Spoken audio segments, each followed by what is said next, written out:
So in today's edit, I'm going to be removing some of the background to make it look more like a studio as opposed to my kitchen wall. And I'm also going to be going and doing some light retouching, for example, skin softening, brightening and sharpening the eyes, etc. So here I am choosing the clone stamp tool. You press down Alt and select where you want to copy the background, and then anywhere you click after that will then copy where that arrow is that you can see there. And then you just go round and round the photo, just very carefully brushing out any detail that you don't want. I make sure I change the place where the clone stamp is copying from as well frequently, so you don't end up with any patterns in the background too.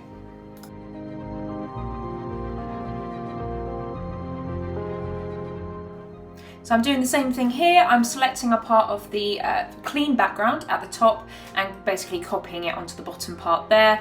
That gets rid of any of the creases from the material I used on the bottom. It just makes it a little bit smoother and more appealing to the eye. You can obviously iron the sheets first to avoid this happening, but it's quite an easy fix in Photoshop. So when you have a baby, sometimes it's easier to edit as opposed to iron in the first place. So I'm just going around now and copying the top of the background to the bottom, just so it all matches nice and evenly.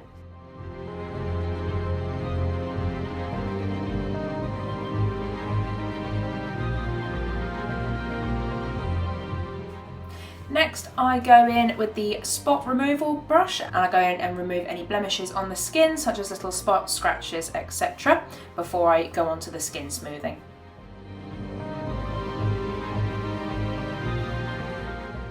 Then I go in with the dodge and burn over the eyes to give them a bit more definition and punch. I brighten them up overall with the dodge tool, and then with the burn tool I go in with a smaller brush and just bring out those shadows as well, so there's a bit more contrast in the eye.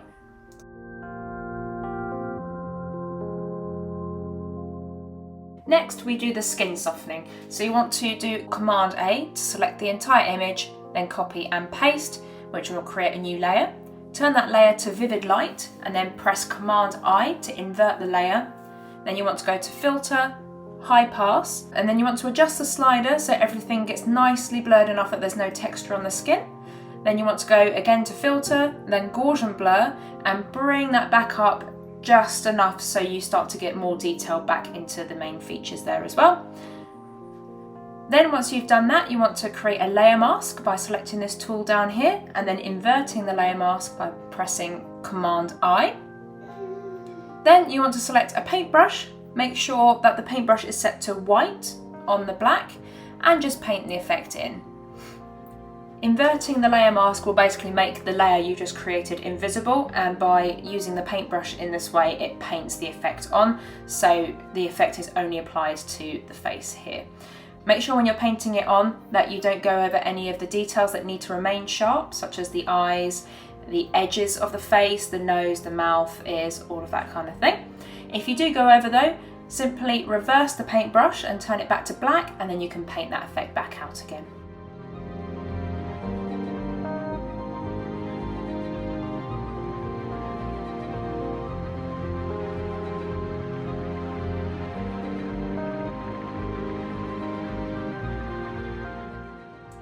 And here is the before and after. As you can see, it's quite subtle. I'll zoom in as well just so you can have a better look.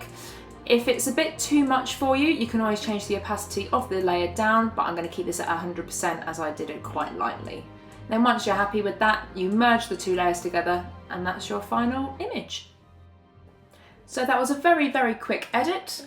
I hope you enjoyed it. If you want any more in-depth edits, for example looking into skin softening, do give me a comment below. If you like the video, give it a like for the algorithm and consider subscribing for more videos like this. And I will see you next time.